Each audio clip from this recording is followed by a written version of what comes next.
Good morning. My name is Alex Lubarsky, and today I'm going to talk about Chapter 10, Living Beyond Age 200, in this most excellent book, The Science and Technology of Growing Young by Sergey Young. So, in this chapter, there's a story about a young mother, who meets her young daughter, and it's a beautiful reunion. The mother is very emotional, and it's very, very realistic. But what it is her daughter passed away from cancer when she was 7. And before she passed away, this technological company made videos of this child.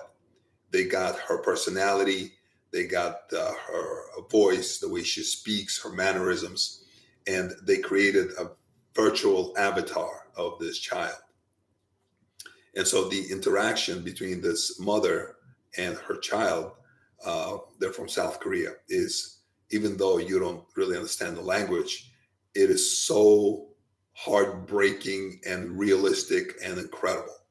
So what they did in this company is they took this child and they created a virtual reality of her, which is a pretty remarkable thing. So we're talking about living to the age of 200.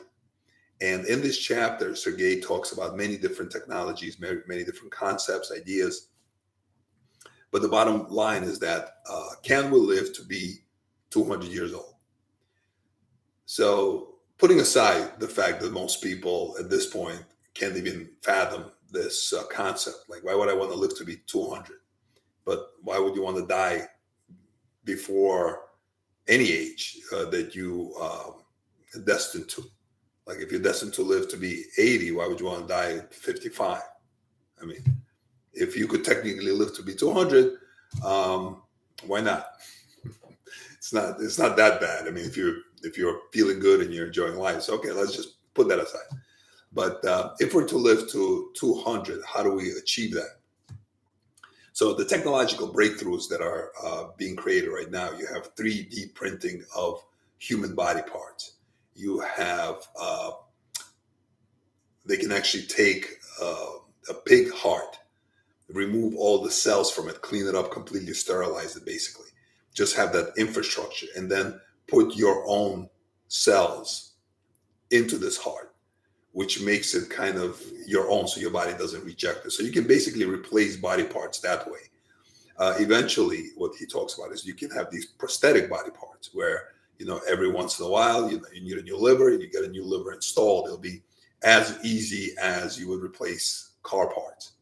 So at this juncture, we've come a long way, but we're still very, very far away from some of these breakthroughs. But this idea in quantum computing, which right now, as incredible as our computers are, this computer that I'm doing this on today is like 10 years old, but it's fantastic still.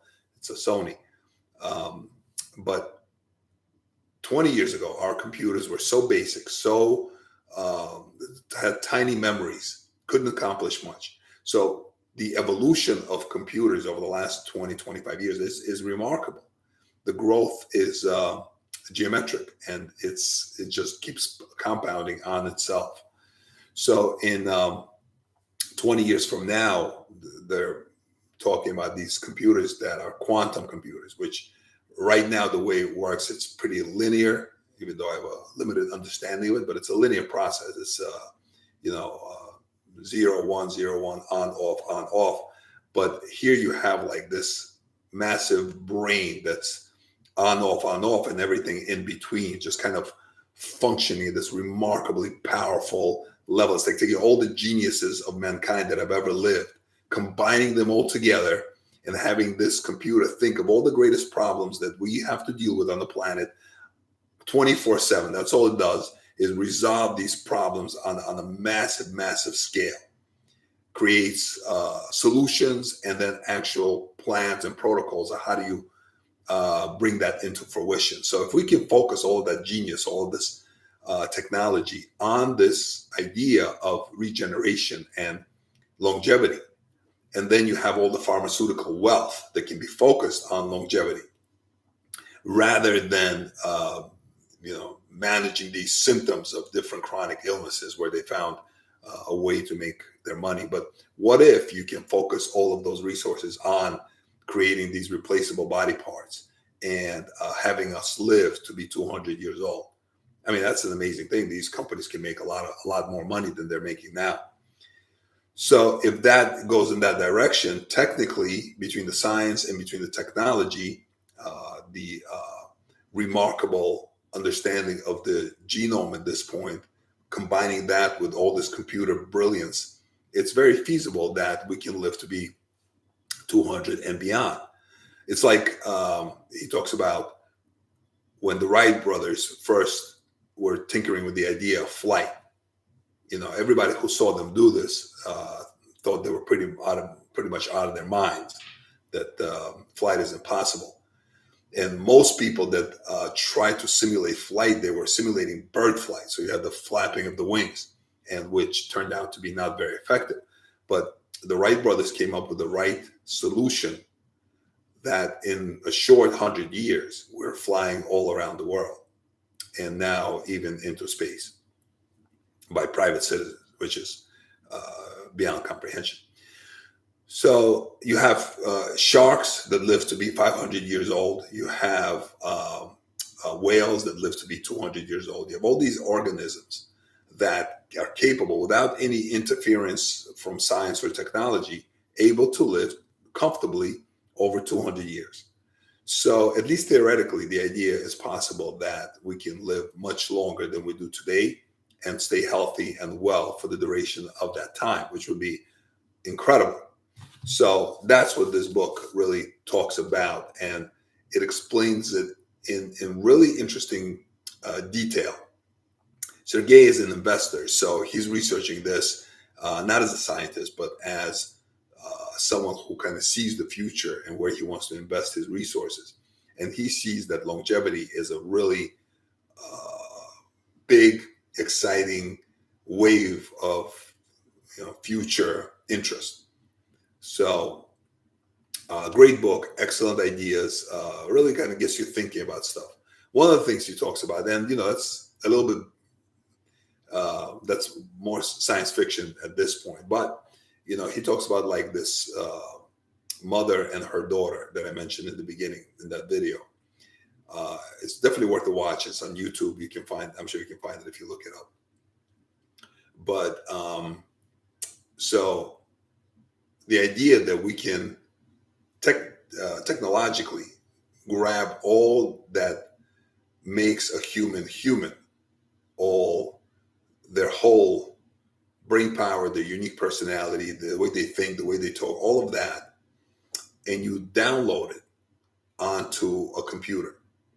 And that computer begins to simulate this person's, the embodiment of this person, whatever it makes them. And so would it be possible eventually, when the computers are that powerful, when the robots that we create are that indistinguishable from you and I, that we can take all of your personality, all of your knowledge, all of your wisdom, upload it to a computer, and then install all that information into a robot? So would it be possible to achieve immortality to some degree, at least, whether your own soul is downloadable or not? I don't know about that, but at least your mind, your memories, your wisdom, your ideas, the things you learn, the things you teach, the things you become, all of that perhaps can be uploaded to a computer and then put onto a robot that now your great 50 times over grandchildren get to interact with. I mean, that's sort of immortality. But the whole idea that we can focus on human optimization today, I mean, right now, the way we're living, we're dying from really unnecessary preventable conditions. Heart disease, cancer, obesity, all of these things are major contributing factors to mortality. And if we could just figure out today, right now, with the science that we have, with the technology that we have, how do we identify any deficiencies, toxicity, inflammation, anything that might contribute to cancer and tumors? If we can look at your DNA today and have an idea what direction you may go, what are you prone to? Are you prone to cancer? Are you prone to heart disease? So today, let's make sure that your vitamin D is where it's supposed to be. Make sure it's optimized. I mean, if your vitamin D, not like that one thing, your vitamin D is low, that can create a havoc in your body, from rickets to osteomalacia, weakening of the bones, multiple sclerosis, rheumatoid arthritis, 75% chance of developing colon cancer. But most people are depleted. Most of my friends that I talk to, they say, "Well, my vitamin D, I had to check, it said 8." 8? That's like running your race car without any engine oil, just a few drops of engine oil, rather than having 5 quarts in there. Eventually, the engine's going to explode. Like, why would you be proud of that announcing? How could your doctor, if they have any integrity in themselves, having all this research talking about how important vitamin D is, allow you to walk around with 8 as your vitamin D in your body? It's ridiculous. So if we could just fix those things today, we can extend our lives by 20, 30 excellent, amazing years right now, today. But the problem is our entire system profits and is focused on the management of chronic disease. And if that continues to be the case, we're going to die earlier, we're going to suffer more, and we're going to watch the next generation living in shorter, more miserable lives. And we definitely don't want that. So I encourage you to get a copy of this book, read it, and it will inspire you on many different levels. Thanks so much for joining me. Feel good. God bless. And bye-bye.